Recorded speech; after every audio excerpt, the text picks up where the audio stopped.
Hindi lahat ng ating mga kapuso afford ang bonggang handa ngayong Pasko. Kaya para naman sumaya ang kanilang Noche Buena, may handog kaming sorpresa para sa kanila. Kumukuti-kutitap na Pasko, bonggang salo-salo at di mabilang na mga regalo. Yan ang kadalasang present sa celebration tuwing holiday season. Para sa ganitong klaseng pagdiriwang, hindi lahat nakakasabay. Hindi namin kayang solusyonan ang malawakang problema ng kahirapan.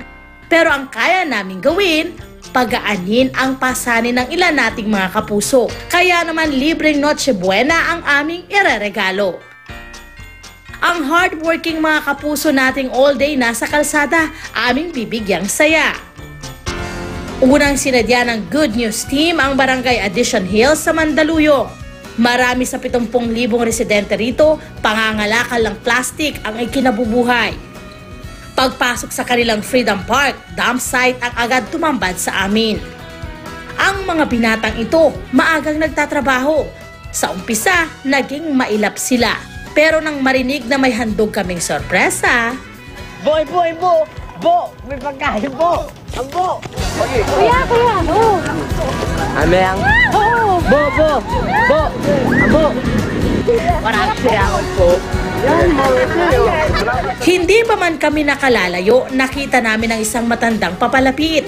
Maaga pa lang, tapos na siyang mangalakal at isa sa uli na ang kanyang hiniram na kariton. At dahil pauwi na siya, ipinabaon namin ang libreng Noche Buena. Pwede pa laman sa tinapay. Masaya po. Bakit po tayo? Binigyan ko ng unang pamasko. Ang pangangalakal walang pinipiling edad. Kahit bata, nagbabanat ng buto. At kahit signal number 1, hindi nagpatinag ang mga chikiting na to. Ano po, pinabenta sa akin? Nino? Nanay. Yung mga binibili niyang paninda, yung karton na inipon niya. Ipon, tapos? Binibenta. Kaya naman hinandugan namin sila ng pamasko. Salamat ka kay ate Tabato doy. Sorry. Salamat po sa good news. Itong si Adrian, isang working grade 3 student. At dahil suspendido ang klase, buong araw daw siyang mangangalakal. Para magkapera. Bakit? Asan ba magulang mo? Doon po. Wala po. Ang kanyang pera, pinangbabaon daw niya. Kaya naman malaking tulong raw sa darating na Pasko ang aming bigay. Bigay po sa kapatid ko. Bigay mo rin sa kapatid mo.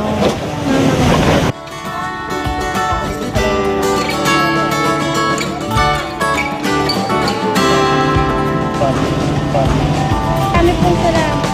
Ang mga nadaanan naming mga bata't matanda, sinigurado naming nakatanggap ng regalo. Para sa aming mga nabigyan, isa sa mga tumatak sa amin si Nanay Irene. Gamit ang sidecar, nililibot niya ang Mandaluyong para mamulot ng basura. Mahirap din po kasi minsan pinagbabawal. Dahil akala ng iba kinakalat. Minsan kasi may nawawala. Akala lahat ng nangangalakal. Nangunguha ng walang paalam. Pagkatapos mga lakal, diretsong uwi siya sa bangketa na itinuturing niyang tirahan. Plastik ang bubong nito at nakasilong sa puno. Tinitingnan kami ng mga tao. Tapos po, may sinasabi mo ba sila sa'yo? Meron din. Siyempre naiya ko dahil nagdadalaga ng anak ko. Mahirap din tumira sa kalsada. Naiiya, may kasamang niya, may kasamang saya. Pero kahit pa paano, sama-sama pa rin kami. At ganyan ang pamilya namin. Wala lang kami bahay. Habang abala kami sa pag-video kay Nanay Irene, wala siyang kamalay-malay na may sorpresa na palang nailagay sa kanyang sidecar.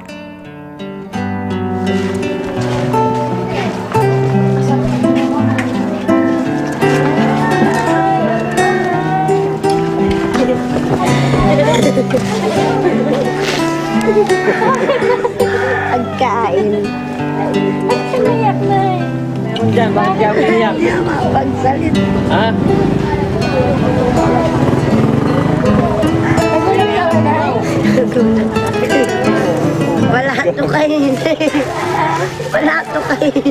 Wala kanina. Si Nanay Irene may bagong kawaling paglulutuan. Nagulat ako may kawaling. At syempre, ang ilulutong ham. Kailan ba uling pili nyo ng ham dati? Napupulot lang namin ito eh. Napupulot namin may ate. Ngayon? Ito buo. Nabigyan nyo kami ng pansin na matulungan. Na makita nyo yung buhay namin. Marami pong salamat sa tumulong sa amin. Good news. Walang anuman po, Nanay Irene. Natutuwa kaming pasiyahin kayo, maski papaano. Next, dumiretso naman kami sa Quezon City, sa may Near Road kung saan nagsisilbing tirahan ng mga kapuso nating magbubote at nakakariton ang center aisle. Dito mga pamilya ang aming binigyan. Bukod sa ham, may mga laruan din kami para sa mga bata. At dito, inabutan din namin ang mga anak ng nakilala namin si Mang Jimmy na nangangalakal din. Dati raw siyang truck driver, pero dahil sa pagkakulong ng 9 na taon, sa pangangalakal siya ngayon umaasa. At ang ikinalulungkot niya, ang kawalan nila ng Noche Buena. Wala, naghihintay na lang kami ng bigayan dito. Kaysa magluluto ko pa yun.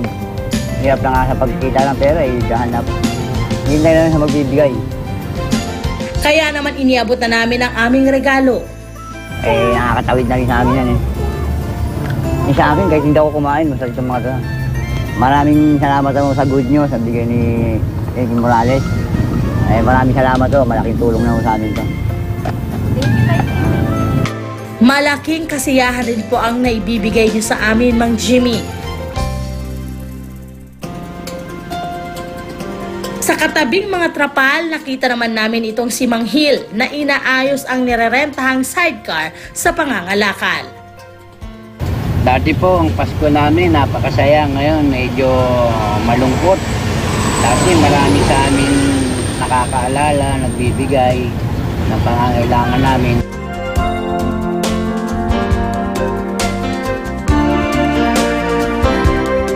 Maraming salamat po. Ano po? Maraming salamat po kahit paano po may mga nakakaalala sa amin. Malaking tulong na rin po sa amin. Isipin rin po namin kasi bihira na kami makakain ng ganito.